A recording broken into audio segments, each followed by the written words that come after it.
Bukod sa mga screenshots at kung ano pang mga gawain, talamak ang mga scams. Ngayon, lalo na holiday season, paano tayo makakaiwas dyan?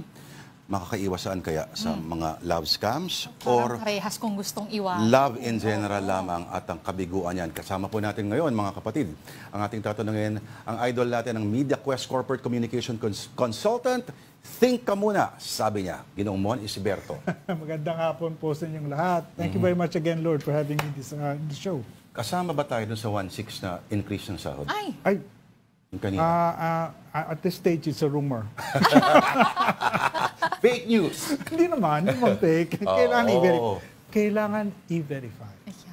I-verify? Yes. Okay. Oh. Ano ba, bago tayo pumunta doon sa mga bugso ng damdamin na pinupost sa social media, ano bang may idea ba kayo, mga common scams ngayong Kapaskuhan? Well, alam mo, seasonal dito, no? Na dumadami-dami yung scams tuwing holiday season.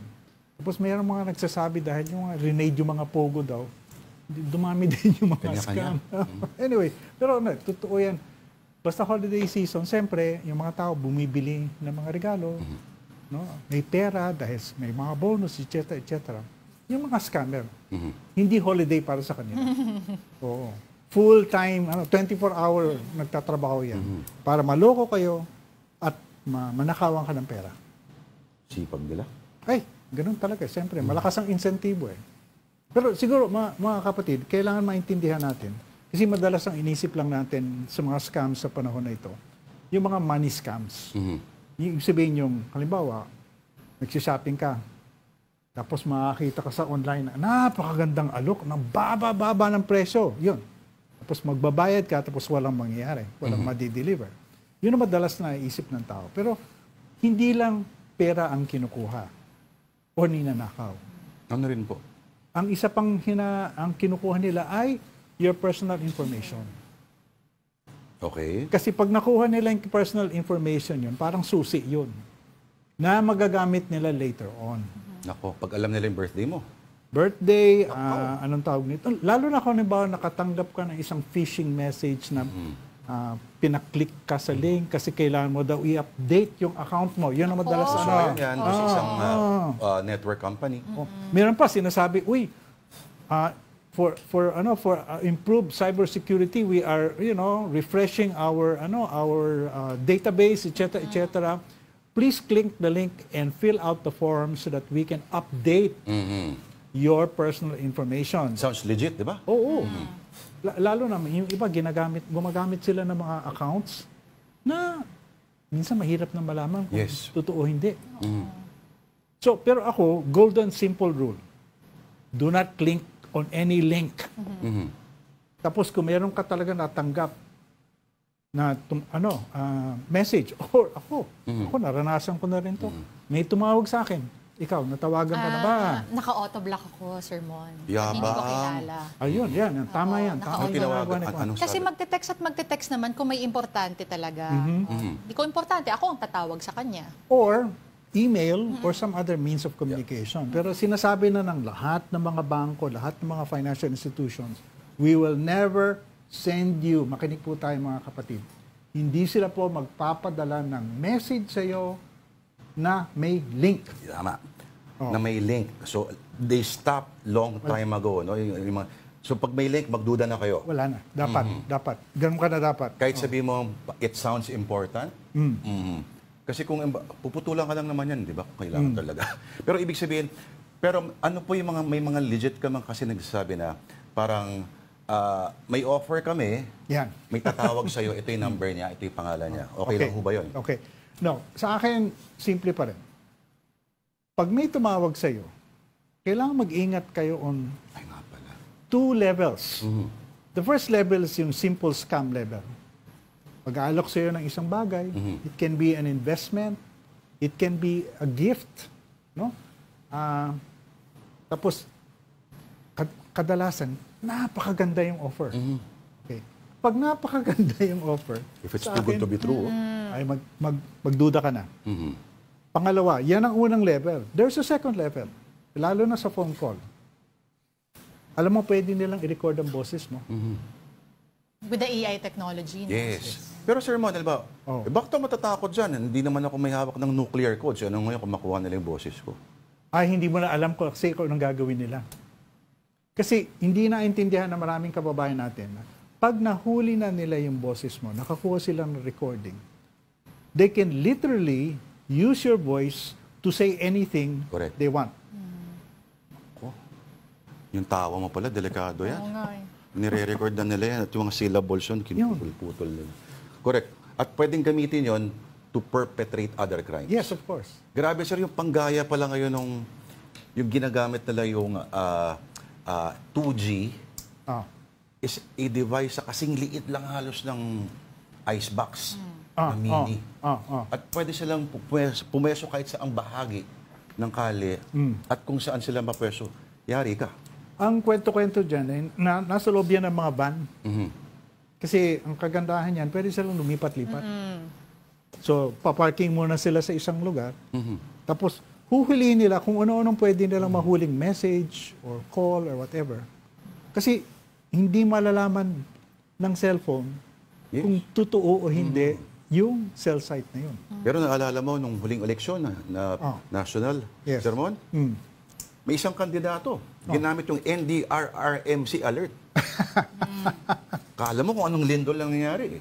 Nagpapaboto lang pala bilang presidente.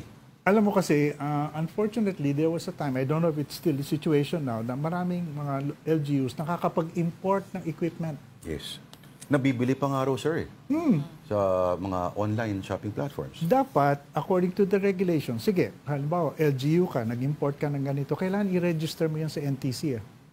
Pero unfortunately, may mga kaso na hindi nangyayari yun. In theory, kailangan niya ng LGUs kasi sila mismo yung lokal na kailangan magpa-alerto. Yun Doon ang ang- gamit yan. Yun ang justification nga. Pero kung ganun, sabihin na natin totoo yun, sa paglagay ko, dapat pa rin sila sumunod dun sa regulasyon na if you import that equipment, bumili ka ng ganong klaseng equipment, dapat i-register. Kasi otherwise, unregistered equipment yan. Parang, Mahirap i-regulate. well, that's true. Kasi nakita mo na gano'ng kaliit lang yung equipment. So madali siyang, at saka hindi na ganun kamahal. So lahat talaga may access, no, Sir Mon? Well, people who know their How to way do it, around, yes, they can. Okay, pero again, the risk of the scams is not just about yung kaliwaan na scam. May makukuha sa inyo after agreeing, but also getting your personal information. Pero dahil nandyan tayo sa usapan na yan, Sir Mon, we'd have to ask you kasi matunog nga. Nako. Nating tumawid. Kailangan natin Ano tumawid. naman ito? Kailangan natin isingit, Sir Mon. Yung data privacy na pinag-uusapan. Okay. Sige, ikaw, ang pinupunto mo, ako mamaya, yung tatanong ko yung, magpo-post ka na emotional ka pa. Oo. Hindi kasi 'di ba parang sige. may sinasabi sila na yung data privacy na pwede daw makasuhan si ganito, si ganyan dahil naman nag-post. Ano po ba yung common na risk Sources of infidelity? o ano po ba yung common risk to our personal data these days also? Well, okay. Step back muna. Anong ibig sabihin ng data privacy?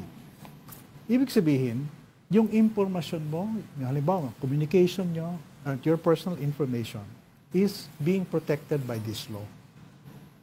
Ibig sabihin, hindi na pwede na yung simple, makikita mo yung isang impormasyon ng isang tao na pwede mo lang gamitin, hindi na pwede yun.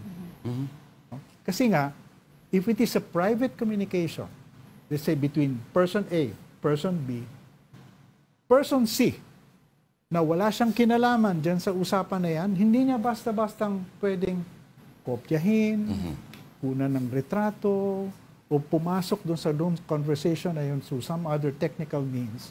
Kasi that's supposed to be a private communication between the parties. Madaling hindi maisip yun kasi dati-rati wala namang ganun restriction Pero ngayon, dahil sa kumalat ng internet, kumalat yung mga digital communications, nagkaroon na ng batas. Kasi ang dami-dami ng impormasyon na nasa network, na nasa internet. No? Marami dyan sa impormasyon na yan ay personal information. Kung hindi gumawa ng batas para protektahin yun, isipin mo kung gaano kalaking problema ang mangyayari dyan. So, yun po ang context niya. Pero imagine mo, Sir Mon, dati, no? meron tayong tinatawag na baka hindi na inabot ni Tita Denise. Ang ano? My God, yung phone directory. Inabot ko Nakalista naman yung phone yun. number at nakalista pa yung address mo. Correct. Yes. Accessible to anyone. That's right. Wala tayong problema. Ah. Wala naman dumating sa bahay namin at hinanap si Mr. De Vera at sinapak siya sa mukha. Diba? Pero ngayon, kahit birthday mo lang, yari. Hindi ako abogado, so I don't know the legal context of that phone directory business, no? Maaring that is part of your agreement as Yes. being a subscriber, that your number will be Yes. part of a phone directory. Okay. It's really a question of what does the law say. Yes, oo. So kailangan alamin natin kung ano bang sinasabi ng batas. Or I'd like to think na fancy lang to, no? Refleksyon siya ng isang lipunan na nagbago na may lipunan ka dati na kahit alam mo kung saan nakatira isang tao, ibang scam naman muna gagawin. Walang kinalaman sa kanyang person. Kumbaga. Matindi. Hindi, tanongin natin kay Sir Mon, yung sinasabi mo. Kasi di ba, the Think Ka Muna Pilipinas campaign, of course, isa sa mga steps is always taking time to breathe, to step back. Paano sige. kung gusto ko maghiganti talaga? ganito. Taas ang na. emosyon, Sir Mon. Kunyari, Ano yan? nahuli ko si Denise. Hindi, ganito na lang, Ano? I will not mention names, Yep. personalities, Ay, etc. opo. etc. Pero ang masasabi ko lang, itong mga pinag-uusap-usapan ngayon, yung talagang, kumbaga, all over social media, at saka sa media rin, siguro ito isang classic case na yung emosyon ang nagdala. Okay? Ang sinasabi ko sa pamilya ko, sa mga kaibigan ko, alam mo, kahit pag-ibig, siyempre pag-ibig, puro puso yon, di ba? Pero hindi pwedeng puso lamang, kailangan parati may kasamang isip at utak. Kasi kung puso lamang ang magdadala sa'yo, if you only do it with your heart, and you don't bring your brain into the picture, ay magkakaproblema ka. Kaya pala yung gilas. Alin? Puso. Diba? Dapat may dagdag din na yun. Utak. Uy, panalo sila back Kaya to nga. back. Oo, Hindi, tama. uso pa ba yung puso? Uso pa yung puso.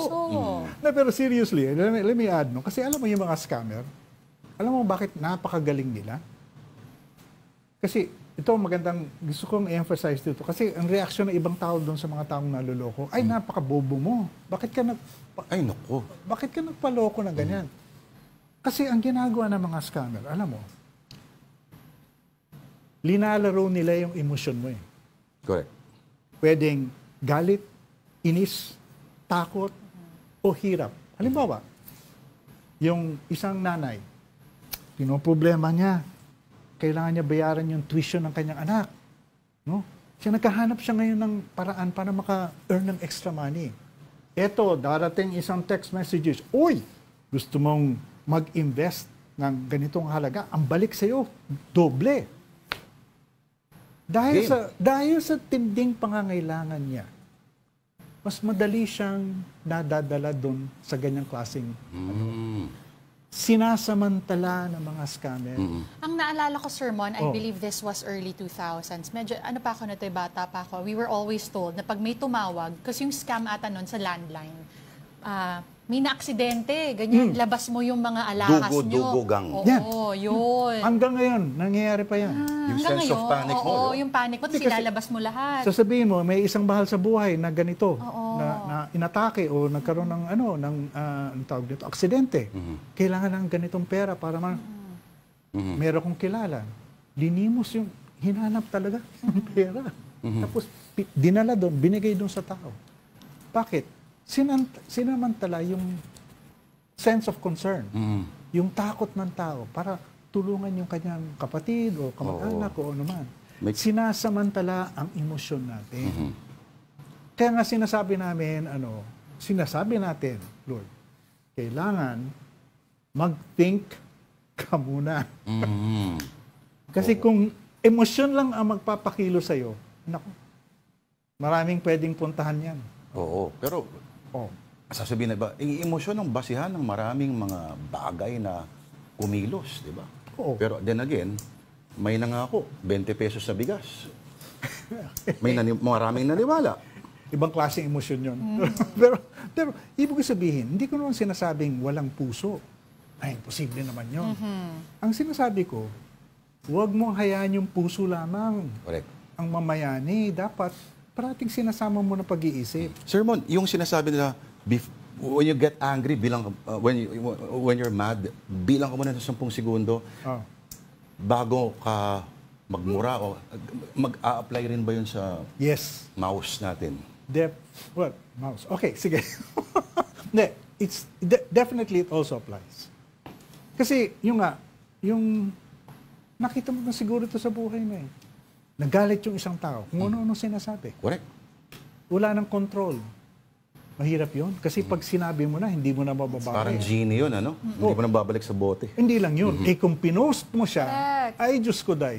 Wala na yan. Forever, ever Everything. na yan. Actually, Oo. pwede naman na sa notes. Kung nasa phone ka, sa notes ka muna. Isulat mo lang lahat para lang mailabas mo yung emosyon mo.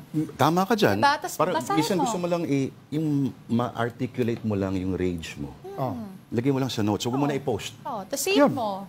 That's a good idea. Yung, sige, linabas mo. Huwag mo muna ipadala. Give yourself time to think.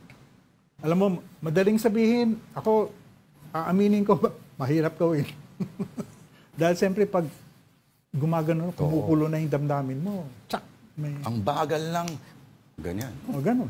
Pero buti na nakakatulong yung bagal. Kasi dahil sa bagal ng servisyo minsan, magkakaroon ka ng time mag-think. Bitin tayo. Oo nga eh. Shermon, Oh. sabi thank you na daw. Thank you. Oh, thank you din.